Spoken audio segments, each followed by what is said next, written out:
Hello students, कैसे हैं आप सब लोग। तो पूरे के पूरे सिलेबस के अंदर जितनी भी जर्नल एंट्री मैक्सिमम बन सकती है, मैं अभी नेक्स्ट 20-25 मिनट्स के अंदर पूरे सिलेबस की सारी जर्नल एंट्री इन सब के अंदर से अच्छे से करा दूंगा। ध्यान से देखना, सारा आपका रिवीजन हो जाएगा, सब कुछ आपको याद हो जाएगा। सबसे पहले मैं गुडविल की एंट्री कराऊंगा, क्योंकि पेपर में आता ही आता है goodwill. Change in PSR, admission, retirement, death, इन चारों चैप्टर में गुडविल की जनरल एंट्री और ट्रीटमेंट क्या होगा, ध्यान से समझना। अगर कभी भी आपको बैलेंस शीट के अंदर गुडविल दे रखा है एसेट साइड, तो it will be written off in old profit sharing ratio. Entry होगी partners capital account debit to goodwill. ध्यान रखना, ये एंट्री किस रेशियो में होगी, ओल्ड रेशियो में। तो जो जो ओल्ड पार्टनर्स होंगे, जिन जिन की ओल्ड रेशियो होगी, उनको डेबिट करके टू गुडविल कर देना ओल्ड रेशियो में। ओल्ड रेशियो नहीं गिवन है तो आप उसको इक्वल मानते हो। तो ये सभी चैप्टर में कॉमन है, ध्यान रखना।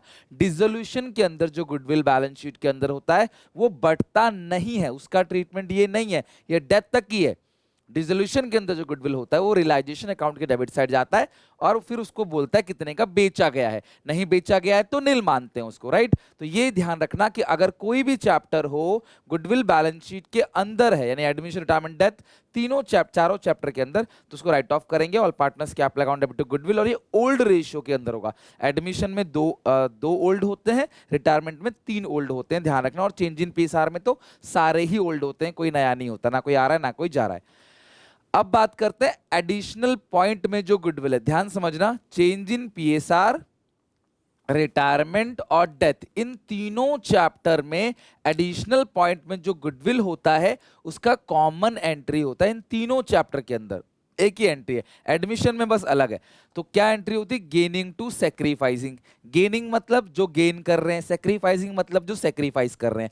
अगर मैं चेंज इन पीएसआर की बात करूं तो चेंज इन पीएसआर में आप सेक्रीफाइसिंग रेशियो निकालोगे, जिसका फॉर्मूला होता है old ratio minus new ratio. पता पड़ जाएगा, अगर आंसर प्लस आया तो सेक्रीफाइस, आंसर माइनस आया तो गेन। तो जो जो गेन कर रहे हैं डेबिट, जो सेक्रीफाइस कर रहे हैं क्रेडिट, और जो भी शेयर आया था उसको फर्म की गुडविल से मल्टीप्लाई करके लिख दोगे। लेकिन रिटायरमेंट और डेथ में क्या होता है, सबसे पहले पूरे फर्म की गुडविल को निकालोगे, फिर जो छोड़ के जा रहा है, चाहे वो रिटायर हो रहा हो चाहे वो डेथ हो रहा हो, उसका हिस्सा निकालोगे। शेयर ऑफ आउटगोइंग, जो भी बाहर जा रहा है उसका हिस्सा निकालोगे, फिर उसके हिस्से से एंट्री पास करोगे। रिमेनिंग यानी जो गेनिंग कर रहे हैं, जो बच गए वो गेन करेंगे, जो जा रहा है वो सेक्रीफाइस। इसे रिमेनिंग टू रिटायरिंग या रिमेनिंग टू डिसीज बोलते हैं डेथ में, रिमेनिंग टू रिटायरिंग बोलते हैं रिटायरमेंट में। तो आप एंट्री ध्यान रखना, गेनिंग टू सेक्रीफाइसिंग बोलो, रिमेनिंग टू रिटायरिंग बोलो, बात बराबर है। जो बच्चे वो पार्टनर है वो गेन करेंगे, और जो छोड़ के जा रहा है वो ऑब्वियसली सेक्रीफाइस करेगा। तो इसीलिए गेनिंग टू सेक्रीफाइसिंग बोलो, रिटायरिंग, बात बराबर है। रिमेनिंग टू रिटायरिंग या गेनिंग टू सेक्रीफाइसिंग, तो इन तीनों चैप्टर में एंट्री बिल्कुल सेम होती है। तो पूरे फर्म की गुडविल होगी, उस पार्टनर का हिस्सा निकालो, उसको दे दो किस रेशियो में, रिटायरमेंट में गेनिंग रेशियो में, डेथ में भी गेनिंग रेशियो में, और यहां गेनिंग टू सेक्रीफाइसिंग, यानी कॉमन एंट्री है इन तीनों चैप्टर में। अब बांटने वाले जितने भी आइटम है ये कॉमन है हर एक चैप्टर में, एडमिशन, रिटायरमेंट, डेथ, तीनों चैप्टर में, और चेंज इन पीएसआर में भी। डिसोल्यूशन के अंदर गुडविल और आईएफआर नहीं बढ़ता है, बट बाकी सारे चैप्टर में इधर 4 आइटम बढ़ता है। Journalism debit, PNL debit, WCR debit, IFR account debit, all partners capital account. ध्यान रखना किस रेशियो में, ओल्ड रेशियो में, जो भी ओल्ड रेशियो होगी जिन जिन की, उस रेशियो में। और क्लास, अगर मैं एसेट साइड की बात करूं जो चीजें होती हैं, तो ऑल पार्टनर्स कैपिटल अकाउंट या current account debit to PNL to advertisement suspense to goodwill, किस रेशियो में होती है, ओल्ड रेशियो के अंदर। लेकिन चेंज इन पीएसआर में एक नॉर्मल केस होता है जहां पे ये सारी चीजें पार्टनर्स में बढ़ जाएंगी और फिर ये नई बैलेंस शीट में देखने को नहीं मिलेगा। लेकिन चेंज इन पीएसआर में आपको एक एक्सेप्शन केस भी मिल सकता है, जहां पे क्वेश्चन बोलेगा जीआर, पीएनएल, डब्ल्यूसीआर, आईएफआर को नई बैलेंस शीट में एज इट इज दिखाना है, तो इसकी एंट्री होती है गेनिंग टू सेक्रीफाइसिंग। और क्वेश्चन बोलेगा पीएनएल का debit balance, advertising suspense, goodwill, इनको दिखाना है एज इट इज नई बैलेंस शीट में, बांटना नहीं है, तो इनकी एंट्री होगी सेक्रीफाइसिंग टू गेनिंग। तब ये आइटम आपको नई बैलेंस शीट में एज इट इज शो होगा। लेकिन अगर आपने बांट दिया तो ये एंट्री होगी, तब ये आइटम नई बैलेंस शीट में शो नहीं होगा। Change in PSR, admission, retirement तक बिल्कुल ये चीज कॉमन है, राइट। डेथ में भी कॉमन है। अब आते हैं WCR। WCR और IFR बहुत इंपॉर्टेंट है, ना जाने मैं कितनी बार करा चुका हूं, मुझे भी याद नहीं है, मैं अभी परेशान हो गया हूं करा करा के इसको, बट क्योंकि इंपॉर्टेंट है तो ध्यान से समझना। WCR की ये जो चेंज इन PSR है, एडमिशन है, रिटायरमेंट है और डेथ है, इन तीनों में WCR की कॉमन एंट्री पास होती है। और वो एंट्री क्या होती है, ध्यान से समझना। WCR अकाउंट को करोगे debit, to provision for workman compensation claim को करोगे क्रेडिट। जितना भी WCR बैलेंस शीट के अंदर दे रखा है वो हमेशा क्या हो जाएगा, डेबिट, और जो भी क्लेम आएगा वर्कर का वो आ जाएगा क्रेडिट। इसके बाद अगर ऊपर कोई बैलेंस कम पड़ता है तो रिवैल्यूएशन को डेबिट कर देना, नीचे कम पड़ेगा तो पार्टनर्स कैपिटल अकाउंट को क्रेडिट कर देना, ध्यान रखना। और अगर रिवैल्यूएशन डेबिट हुआ तो फिर एक और एंट्री पास होगी जहां पे लॉस को हम पार्टनर्स के कैपिटल अकाउंट में डालेंगे, partners capital account debit to revaluation account. अगर रिवैल्यूएशन आया तभी ये दूसरी एंट्री भी पास होगी। तो एक एक करके सारे केस समझा रहा हूं, ध्यान से सुनना मेरी बात। हर केस में WCR 10,000 से डेबिट होगा। पहले केस में कोई भी क्लेम नहीं है तो क्लेम में डाल देना 0 और सारा का सारा 10,000 पार्टनर्स में बट जाएगा। दूसरे केस में आपका क्लेम 8,000 है तो क्लेम में डाल देना 8,000 और पार्टनर्स में फिर कितना बढ़ जाएगा, 2,000 रुपए।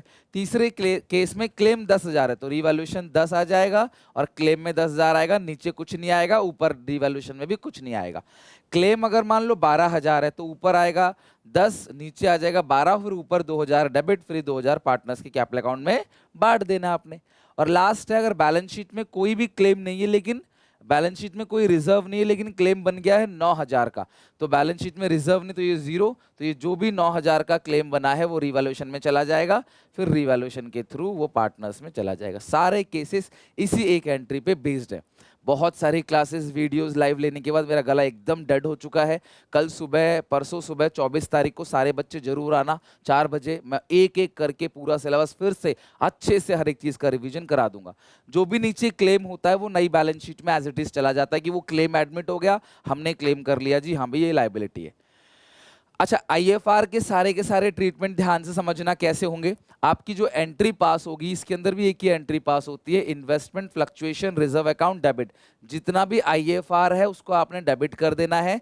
और IFR बनाते क्यों है, क्योंकि इन्वेस्टमेंट्स की वैल्यू कम हो जाती है, तो जितनी भी इन्वेस्टमेंट की वैल्यू डाउन हो जाएगी वो यहाँ लिख दोगे। नीचे कम पड़ेगा तो नीचे आएगा टू पार्टनर्स कैपिटल अकाउंट, ऊपर कम पड़ेगा तो ऊपर लिख दोगे रिवैल्यूएशन अकाउंट डेबिट। WCR जैसा सेम टू सेम ट्रीटमेंट। अब चलते हैं केसेस के ऊपर। पहले केस में 10,000 रुपए दे रखा है, नीचे कोई भी इंफॉर्मेशन नहीं है तो यहाँ तो 10,000 आएगा ही, 10 के 10,000 पूरा पार्टनर से बढ़ जाएगा बिकॉज इन्वेस्टमेंट की कोई भी वैल्यू कम नहीं हुई है।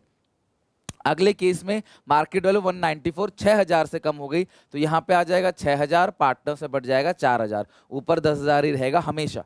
अगले केस में मार्केट वैल्यू 190 10,000 से कम हो गया तो ऊपर 10, इन्वेस्टमेंट भी 10,000 से कम हो गया तो पार्टनर्स में कुछ भी नहीं बटेगा। अब अगर इन्वेस्टमेंट के लो 75,000 से 75,000 हो गई 175, तो 25,000 से इन्वेस्टमेंट कम हो गया तो 10,000 यहाँ, 25,000 से कम हो गया तो 25,000 यहाँ लिखोगे। अब ऊपर कम पड़ेगा, रिवैल्यूएशन में डेबिट आएगा 15,000, फिर एक और एंट्री पास करोगे, पार्टनर्स कैपिटल अकाउंट में इस लॉस को भेजोगे टू रिवैल्यूएशन अकाउंट। तो जो रिवैल्यूएशन का लॉस है वो यहाँ पे 15,000 पार्टनर्स में बढ़ जाएगा। जो भी पार्टनर्स होंगे उनका नाम लिख के ओल्ड रेशियो में बांट देना। अगला है मार्केट वैल्यू 2,15,000 हो गई तो इस सिचुएशन में IFR account debit to partners capital account, पूरा का पूरा 10,000 बढ़ जाएगा पार्टनर्स में। और 15,000 से इन्वेस्टमेंट की वैल्यू बढ़ गई है तो एक और एंट्री पास करोगे, investments account debit to revaluation account, फिर एंट्री पास करोगे revaluation account debit to partners capital account. तो कितने से इन्वेस्टमेंट बढ़ गई है, 15,000 से, तो वो पूरा का पूरा 15,000 पार्टनर से बढ़ जाएगा और जितना भी मार्केट वैल्यू है इन्वेस्टमेंट का वो नई बैलेंस शीट में आएगा। इसके अलावा एक एंट्री बहुत प्यारी है, लिख लो, बहुत जरूरी है। क्वेश्चन बोलेगा पार्टनर ने किसी एसेट को टेक ओवर कर लिया, इन्वेस्टमेंट को टेक ओवर कर लिया, तो एंट्री होगी partners capital account debit to investment या partners capital account debit to asset, और उस एसेट को टेक ओवर करने से जो भी गेन और लॉस हुआ है वो सारा का सारा रिवैल्यूएशन में भेज देना। ठीक है, अब बात करते हैं एडमिशन ऑफ पार्टनर में। नया पार्टनर कैपिटल लेके आएगा, बैंक टू कैपिटल, गुडविल लेके आएगा, bank to premium for goodwill, asset लाएगा तो asset account debit to capital entry pass हो जाएगी। ठीक है, जैसे ही नया पार्टनर गुडविल लेके आएगा पुराने पार्टनर आपस में बांट लेंगे उसको, तो एंट्री क्या होगी, premium for goodwill account debit to old partners capital account in sacrificing ratio, तो जो जो सेक्रीफाइस करेंगे उनका नाम नीचे आ जाएगा। अगर नया पार्टनर गुडविल लेके नहीं आ सकता तो एंट्री क्या होगी, न्यू टू ओल्ड, तो जो जो नए हैं डेबिट और जो जो ओल्ड हैं क्रेडिट। और अगर ओल्ड बैलेंस, अगर नया पार्टनर जो भी गुडविल लेके आ रहा है पुराने पार्टनर उससे विड्रॉ कर रहे हैं, ध्यान रखना विड्रॉ करेंगे, old partners capital account debit to cash account, fix method है तो old partners current account debit to cash account. और नया पार्टनर गुडविल लेके जब नहीं आता है तो entry new current to old capital करते हैं, फिक्स मेथड है तो new current to old current हो जाएगा। और सबसे इंपॉर्टेंट चीज, अगर जब तक क्वेश्चन क्लियरली ये ना बोले कि नया पार्टनर गुडविल लेके आ रहा है, आप अज्यूम करोगे नया पार्टनर गुडविल लेकर नहीं आ रहा। बैलेंस शीट के अंदर जो गुडविल है मैंने शुरू में ही कहा था राइट ऑफ होगा all partners capital account debit to goodwill in old ratio. और अगर कोई कोई गुडविल प्राइवेटली पे कर रहा है, पार्टनर नया पार्टनर प्राइवेटली गुडविल पे करता है, उसकी कोई एंट्री पास नहीं होगी। डेथ की बात करते हैं, डेथ ऑफ ए पार्टनर में गुडविल की एंट्री तो सेम है, remaining to disease, balance sheet के अंदर गुडविल है तो उसे राइट ऑफ करेंगे। अब प्रॉफिट की बात करते हैं, प्रॉफिट की एंट्री होती है profit and loss suspense account debit to deceased partners capital account, ये प्रॉफिट की एंट्री है। लेकिन ये एंट्री तब होगी जब नई रेशियो गिवन नहीं होगी। अगर आपको नई रेशियो नहीं दे रखी है तो प्रॉफिट की एंट्री होगी P and L suspense to deceased partners capital account, और लॉस के केस में उल्टा कर देना, deceased partners capital account debit to P and L suspense account. और अगर आपको नई रेशियो दे रखी है तो प्रॉफिट की entry same to same goodwill की एंट्री है, सेम एज गुडविल, यानी कि गेनिंग टू सैक्रिफाइसिंग, या लॉस होगा तो उल्टा कर देना सैक्रिफाइसिंग टू गेनिंग, या इसे देखो गेनिंग टू सैक्रिफाइसिंग बोलो या रिमेनिंग टू डिसीज बोलो, बात बराबर है, जो बच गया ऊपर जो जा रहा है वो नीचे। अच्छा, अगर जिस दिन डेथ हुई है उस दिन कंपनी ने अपने फर्म ने अपने फाइनेंशियल स्टेटमेंट्स बनाए तो उसकी एंट्री क्या होगी, फिर प्रॉफिट की एंट्री पीएनएल सस्पेंस की जगह PNL appropriation account debit to deceased partners capital account, और लॉस हो गया deceased partners capital account debit to PNL suspense account होगा। अगर आपको सेम डेट पे फाइनेंशियल स्टेटमेंट बनाया है तो सस्पेंस से नहीं एप्रोप्रिएशन से एंट्री पास होगी। अदरवाइज प्रॉफिट की entry PNL suspense disease partners capital account, loss में उल्टा कर देना। और प्रॉफिट की एंट्री अगर न्यू रेशियो गिवन है तो गेनिंग टू सैक्रिफाइसिंग, लॉस में उल्टा कर देना, लॉस का उल्टा ही करना होता है बस, ठीक है। डिसोल्यूशन में भर भर के एंट्री है, ध्यान से समझना। सबसे पहले आप बात करते हैं बेसिक एंट्री की।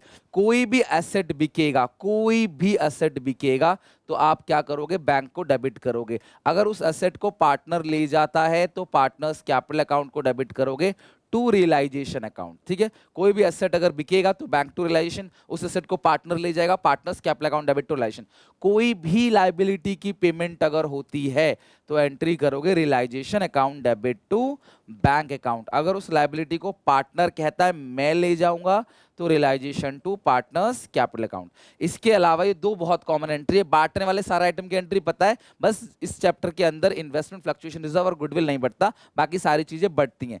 इसके अलावा अगर आपको रियलाइजेशन गेन हो रहा है तो रियलाइजेशन गेन की एंट्री क्या होगी, realisation account debit to partners capital account. और अगर आपको रियलाइजेशन लॉस हो गया तो उसकी एंट्री होगी partners capital account debit to realisation account. तो ये आप ध्यान रखना, ये चार बेसिक एंट्री है। सबसे ज्यादा एंट्री किसी की आती है तो यही। अच्छा, कोई भी क्रेडिटर किसी भी बिजनेस के एसेट को फुल सेटलमेंट में ले जाए तो नो एंट्री, कैश लेगा फुल सेटलमेंट में तो एंट्री करेंगे। क्रेडिटर्स एसेट को ले लेंगे या कोई भी लायबिलिटी किसी एसेट से सेट ऑफ हो जाएगा, एसेट से अदर देन कैश, तो उसकी कोई एंट्री पास नहीं होगी। हाँ, बैलेंसिंग फिगर अगर हम उनको कुछ पे करते हैं तो रियलाइजेशन टू बैंक, वो हमको पे करते हैं तो बैंक टू रियलाइजेशन, तो सारी चीजें रियलाइजेशन के नाम से एंट्री पास होगी। क्रेडिटर्स की पेमेंट करी तो क्रेडिटर्स टू बैंक नहीं होगा, रियलाइजेशन टू बैंक होगा, क्योंकि क्रेडिटर्स ऑलरेडी रियलाइजेशन अकाउंट में ट्रांसफर हम कर चुके हैं। अब बात करते हैं पार्टनर के खुद के लोन अकाउंट की। ध्यान से समझना, सारे केसेस बता रहा हूं, फिर मैं आपको एंट्री भी कराऊंगा। ये पीडीएफ भी आपको एसपीसीसी ऐप में मिल जाएगा फ्री स्टडी मटेरियल के अंदर।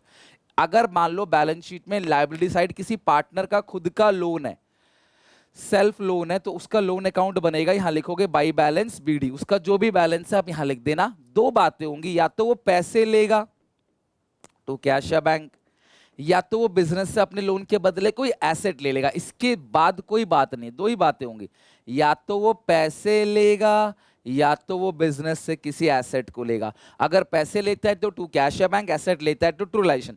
फिर आप टोटलिंग करोगे, अगर कोई बैलेंसिंग फिगर डेबिट या क्रेडिट कहीं भी बचेगा, कोई भी बैलेंसिंग फिगर कहीं भी बचता है तो वो बैलेंसिंग फिगर भी किस नाम से आएगा? By realisation. इधर बचा तो टू रियलाइजेशन, इसके अलावा कोई भी और दूसरा केस नहीं है। इधर बैलेंसिंग फिगर बचेगा तो बाई रियलाइजेशन, इधर बैलेंसिंग फिगर बचेगा तो टू रियलाइजेशन। अब इसकी एंट्री क्या होगी? सबसे पहली एंट्री, ए अगर कैश लेता है तो ए लोन टू कैश और बैंक। अगर वो एसेट लेता है, कोई भी asset, land, building, plant, machinery, stock, computer, furniture, कुछ भी लेगा तो ए लोन टू रियलाइजेशन, दोनों लेगा। A loan account debit to bank to realisation. Gain है तो A loan to realisation, loss है तो रियलाइजेशन टू ए लोन। बस इतनी ही एंट्री पास होनी है। तो जैसे सबसे पहले यहां देखो 1 लाख रुपए, यहां 1 लाख रुपए, एडिशनल में कुछ भी इंफॉर्मेशन नहीं है तो एंट्री क्या होगी? A loan to bank account. देखो ए लोन टू बैंक आपको 1 लाख मिल गया। सेकंड केस के अंदर देखो यहाँ पे 1 लाख रुपए है, यहाँ पे 1 लाख रुपए है, आपने पेमेंट कितनी करी? 90 कैश, फुल सेटलमेंट, तो 90,000 कैश में डाल दो। बैलेंसिंग फिगर किस में आता है? रियलाइजेशन। तो एंट्री क्या होगी? A loan to cash to realisation, A loan to cash to realisation. अगले एंट्री 1 लाख है, 1,10,000 दीजिए फुल सेटलमेंट में। ए लोन टू 1 लाख, यानी एंट्री करोगे एज लोन टू कैश 1,10,000, फिर यहाँ बैलेंसिंग फिगर बचेगा तो realisation account debit to A's loan. इसकी नेट एंट्री होगी A loan to cash 1 lakh 1 lakh, A loan to cash 1 lakh 1 lakh, यानी देखो 2 एंट्री कर रखी है ना। इसकी नेट एंट्री क्या होगी? A loan to cash 1 lakh रुपए। ठीक है, नहीं 1 लाख नहीं होगी, सॉरी, एक सेकंड। अगर मान लो यहां पे भी कोई एसेट लेता ना वो 1,10,000 की, तो entry a loan to realisation 1 lakh होती। लेकिन ये पैसे ले रहा है तो ए लोन टू कैश लिखोगे आप यहां पे 1,10,000 1,10,000, फिर रियलाइजेशन टू ए लोन लिखोगे, ए लोन टू कैश फिर रियलाइजेशन टू ए लोन 10,000। ठीक है, 2 एंट्री होंगी। अगला है ए का लोन है 1 लाख रुपए का। ए कहता है फर्नीचर। अब देखो ये समझना, वो फर्नीचर ले रहा है 80,000 का, फुल सेटलमेंट ऑफिस लोन, तो यहाँ पे 80,000 डाल दो, टू रियलाइजेशन अकाउंट फर्नीचर, और बैलेंसिंग फिगर आएगा 20,000, वो भी आएगा टू रियलाइजेशन। तो अब यहाँ पे आप एंट्री एक ही एंट्री पास कर सकते हो, A loan to realisation 1 lakh 1 lakh, A loan to realisation 1 lakh 1 lakh, या फिर ए लोन टू रियलाइजेशन यहाँ आ जाएगा गेन, आपको गेन आ गया ब्रैकेट में 20,000 का, 80,000 का फर्नीचर ले लिया, और ए लोन कितने का है? 1 लाख का। तो आप एक साथ भी लिख सकते हो, आप अलग अलग भी लिख सकते हो। अगला एक कहता है 1,20,000 की मशीन लेगा फुल सेटलमेंट में, तो यहाँ पे 1,20,000 आएगा टू रियलाइजेशन में, तो यहाँ बैलेंसिंग फिगर बच गया 20,000। अब इसकी भी नेट एंट्री सीधे एक ही पास कर सकते हो, A loan to realisation 1 lakh 1 lakh, A loan to realisation 1 lakh 1 lakh, नहीं तो A loan to realisation 1,20,000, realisation to A loan 20,000। आप अलग अलग एंट्री पास करो, जैसे तुम्हारा दिल करे, दोनों केस में आप एंट्री ऐसे पास कर सकते हो।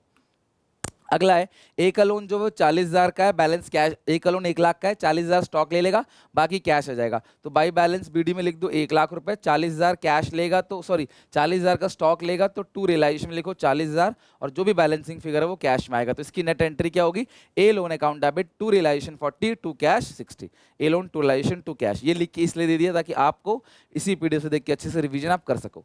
अगर आपको लोन एसेट साइड दे रखा है बैलेंस शीट में, फिर क्या करोगे? तो एसेट साइड है तो यानी कि आप पार्टनर को आपने लोन दिया, तो बिजनेस बंद होगा तो ले लेंगे सारा का सारा वापस।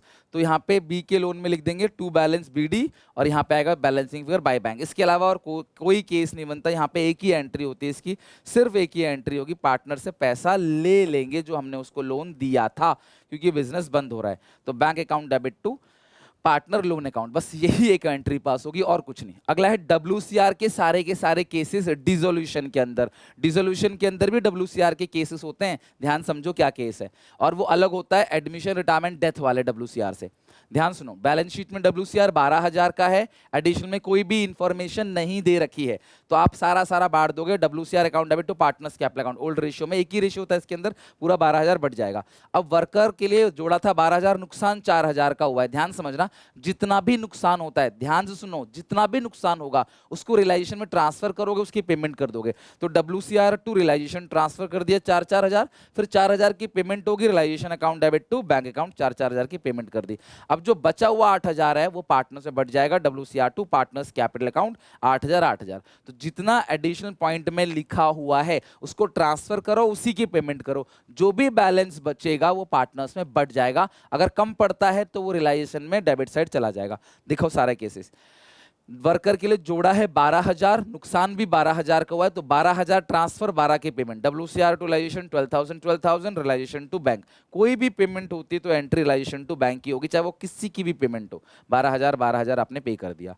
अगला WCR 12,000 का, क्लेम 16, ट्रांसफर 12 होगा, पेमेंट 16 होगा। तो WCR टू रियलाइजेशन, ट्रांसफर कितना किया 12, बट पेमेंट क्या होगी रियलाइजेशन टू बैंक 16,000 16,000, ये एंट्री होगी। अच्छा, अब इस सिचुएशन में आपको 4 का नुकसान हो गया। अगर आप रियलाइजेशन अकाउंट बना के देखोगे तो यहाँ पे आपने WCR लिखा 12,000, अब यहाँ पेमेंट कितना किया 16,000, तो 4 का लॉस हो गया। इस लॉस की भी एंट्री होती है partners capital account debit to realisation. ठीक है, इस लॉस की एंट्री लिखा नहीं है इन्होंने, क्या पता मांगा ना हो। पार्टनर्स कैपिटल अकाउंट आप लिख के चलना टू रियलाइजेशन अकाउंट, ताकि कोई लफड़ा ना हो। 4,000 जो है पार्टनर से बढ़ जाएगा। ये जो लॉस हुआ है ना, इस लॉस को बांटने की एंट्री है। अगले केस में WCR कुछ भी नहीं है, नीचे 12,000 है, तो एक ही एंट्री होगी पेमेंट की रियलाइजेशन टू बैंक, यानी रियलाइजेशन अकाउंट में WCR ट्रांसफर तो कुछ भी नहीं होगा, लेकिन पेमेंट कितनी होगी 12,000 की, तो एंट्री होगी रियलाइजेशन टू बैंक। और फिर ये 12,000 का लॉस आएगा, तो लॉस की एंट्री अभी बताई थी आपको, partners capital account debit to realisation account. पूरा 12,000 का जो लॉस है वो पार्टनर्स में बढ़ जाएगा। ओके, खत्म है क्लास यहाँ तक। नाउ रियलाइजेशन एक्सपेंस की एंट्री भी ध्यान रखना, मोस्ट इंपोर्टेंट है डिसोल्यूशन के अंदर। बॉर्न बाय फर्म, जब भी रियलाइजेशन एक्सपेंस फर्म बॉर्न करेगा तो रियलाइजेशन को डेबिट करेंगे, फर्म पे करेगा तो टू बैंक, बैंक अकाउंट को क्रेडिट करेंगे, तो एंट्री क्या होगी रियलाइजेशन टू बैंक। अच्छा, बॉर्न कौन करेगा, झेलेगा कौन, पेड कौन करेगा, ये ना इन्फॉर्मेशन गिवन हो तो समझ जाना फर्म ही बॉर्न करेगा, फर्म ही पे करेगा, realisation to bank. Partner borne करेगा तो पार्टनर्स कैपिटल अकाउंट डेबिट, जो बॉर्न कर रहा है, पार्टनर पे करेगा, जो जो पार्टनर पेड कर रहा है उसका नाम क्रेडिट। राम ने श्याम की पेमेंट कर दी, राम बॉर्न करेगा, श्याम पे करेगा, तो राम टू श्याम। और अगर खुद ही बॉर्न कर रहा है, खुद ही पेड कर रहा है, तो नो एंट्री, क्योंकि सेम पार्टनर्स का नाम डेबिट होगा, सेम पार्टनर का नाम क्रेडिट होगा, तो कैंसिल, नो एंट्री। अच्छा, कोई खर्चा है जो फर्म बॉर्न कर रही है बट पेड कर रहा है partner, like realisation expense 10,000 borne by firm paid by partner, या रियलाइजेशन एक्सपेंस 10,000 का पेड बाई पार्टनर, तो बॉर्न कौन कर रहा है नहीं पता तो फर्म बॉर्न करेगा, realisation account debit, paid partner कर रहा है तो टू पार्टनर्स कैपिटल अकाउंट, तो realisation to partners capital account. कोई खर्चा है बॉर्न करता है पार्टनर और पेड कौन करेगा फर्म, तो एंट्री क्या होगी partners capital account debit to bank account. ठीक है, पार्टनर बॉर्न कर रहा है पार्टनर्स कैपिटल अकाउंट डेबिट, लेकिन वो फर्म के अकाउंट से पे कर रहा है तो to bank account. Issue of debenture की सारी एंट्री समझ लो अच्छे से। डिबेंचर्स को पार पे इशू करेंगे तो दो एंट्री पास होती है, आमतौर पे एक इंस्टॉलमेंट होता है, उसे एप्लीकेशन या एप्लीकेशन एंड अलॉटमेंट भी आप लिख सकते हो। तो एंट्री क्या होगी bank account debit to debenture application, debenture application account debit to percentage debenture account. Percentage debenture में हमेशा आता है फेस वैल्यू, अगर यही डिबेंचर प्रीमियम पर इशू किया तो एंट्री होगी bank account debit to debenture application account debit to percentage debenture account. नीचे अमाउंट कम पड़ेगा तो किस नाम से आएगा, सॉरी नीचे कम क्या पड़ेगा, नीचे आता है सिक्योरिटीज प्रीमियम के नाम से, ध्यान रखना नीचे आएगा सिक्योरिटीज प्रीमियम। और अगर डिस्काउंट पे इशू किया तो डिस्काउंट ऑन इशू डेबिट, तो bank to debenture application 90 debenture application account debit 90, discount on issue of debenture account 10, 2% debenture कितना आएगा 100। तो पार प्रीमियम डिस्काउंट पे डिबेंचर इशू करने की ये एंट्री होती है। अगर आपने किसी बिजनेस को खरीदा है ना अदर देन कैश, तो एसेट की एंट्री, खरीदने की एंट्री होगी asset account debit to vendor account. और अगर आपने पूरा बिजनेस खरीदा तो asset account debit to liability to vendor, ऊपर कम पड़ेगा तो गुडविल, नीचे कम पड़ेगा तो कैपिटल रिजर्व। और वेंडर में क्या आता है पीसी, परचेज कंसीडरेशन, की कितने में बिजनेस खरीदा है। पार्ट पेमेंट करेंगे तो वेंडर टू कैश, चेक से देंगे बैंक, ड्राफ्ट से देंगे बैंक, और अगर उसको प्रॉमिसरी नोट देंगे तो बिल्स पेबल। और जो बचा कुचा उसके हम क्या इशू कर देंगे डिबेंचर्स, जो बैलेंस बचेगा इसमें से, भाई मान लो 10 लाख का खरीदा, 2 लाख का तुरंत दे दिए, तो बच्चा जो 8 लाख उसकी एंट्री पास होगी vendor account debit to percentage debenture account. अगर ये डिबेंचर प्रीमियम पर इशू है तो टू सिक्योरिटीज प्रीमियम, डिस्काउंट पे इशू है डिस्काउंट और issue of debenture account debit. लेकिन इसमें आपको निकालना पड़ेगा कितने डिबेंचर इशू किए गए हैं, तो जो भी अमाउंट आपका पेबल है upon issuing price, issuing price मतलब आफ्टर प्रीमियम आफ्टर डिस्काउंट जो प्राइस बनेगा उसको बोलते हैं इशूइंग प्राइस। तो ये पूरा का पूरा हो गया परचेज ऑफ एन एसेट। अच्छा, इशू ऑफ शेयर में भी सेम एंट्री है, और इशू ऑफ शेयर्स में जब हम प्रमोटर को शेयर इशू करते हैं तो एंट्री करते हैं incorporation expense account debit to promoter, promoter to share capital. और हम इशू करते हैं अंडरराइटर को तो underwriting commission to underwriter, underwriter to share capital, ध्यान रखना। कोलेट्रल सिक्योरिटी में डिबेंचर इशू करते हैं तो लोन लेने की एंट्री होती है bank to bank loan, debenture issue करने की एंट्री होती है debenture suspense to percent debenture. और कोलेट्रल सिक्योरिटी में कोई तरह का इंटरेस्ट हम लोग बैंक को नहीं पे करते। इंटरेस्ट की एंट्री जब इशू की एंट्री जब रिडीम हो रहा हो पार पे, तो सेम एंट्री है इशू की अगर रिडीम पार पे हो रहा है, यानी कि रिडीम अगर पार पे हो रहा है तो इशू की एंट्री में कोई चेंज नहीं आएगा। नॉर्मल एंट्री होगी bank to application application percent debenture, bank to application application to percent debenture to premium, bank to debenture application debit, discount on issue of debenture account debit 2% debenture, entry में कोई change नहीं। लेकिन अगर redeem premium हो रहा है तो आपको मेरी याद आएगी, ध्यान रखना loss on issue of debenture को ड्यू की एंट्री में डेबिट करेंगे और premium on redemption of debenture को क्रेडिट करेंगे सेम अमाउंट से जितना रिडम्पशन पे प्रीमियम हो रहा है। जैसे इस केस में इशू हो रहा है इशू पार पे हो रहा है तो bank to debenture application to percent debenture, लेकिन रिडीम हो रहा है 10 रुपए प्रीमियम पे, तो ये जो 10 रुपए है डेबिट भी होगा, ये 10 रुपए क्रेडिट भी होगा। डेबिट होगा loss on issue of debenture के नाम से, क्रेडिट होगा premium on redemption of debenture के नाम से, ध्यान रखना, राइट। अच्छा, अगर इशू हो रहा है डिस्काउंट पे, रिडीम हो रहा है प्रीमियम पे, तो पहले इशू की एंट्री पास कर दो, bank to debenture application debit, discount on issue debit 2% debenture 100। Redeem भी प्रीमियम पे हो रहा है, 10 रुपए ऊपर आ जाएगा, ये दोनों जुड़ के आ जाएगा 20 रुपए loss on issue of debenture, यानी डिस्काउंट ऑन इशू और प्रीमियम ऑन रिडम्पशन दोनों को जोड़ के आता है loss on issue of debenture 20 रुपए, नीचे आएगा to premium on redemption of debenture 10 रुपए। इशू प्रीमियम पे हो रहा है, bank to debenture application debit 2% debenture to securities premium 5 रुपए का, और रिडीम भी प्रीमियम पे हो रहा है, तो ये 10 रुपए ऊपर भी आएगा 10 रुपए नीचे आएगा loss on issue of debenture debit to premium on option debenture. ध्यान रखना ये जो है इनको क्लब मत करना, दोनों का नेचर बिल्कुल अलग है, ठीक है। General entry of interest on debenture, interest हमेशा फेस वैल्यू पे कैलकुलेट किया जाता है, इररेलेवेंट है डिबेंचर इशू किस कंडीशन पे हुआ है, रिडीम किस कंडीशन पे हुआ है। इंटरेस्ट की 3 एंट्री होती है, पहले ड्यू करेंगे interest on debentures to debenture holder, फिर पेमेंट करेंगे डिबेंचर होल्डर्स टू बैंक, फिर उस इंटरेस्ट को स्टेटमेंट ऑफ पीएनएल में डालेंगे, statement of PNL account debit to interest on debentures account.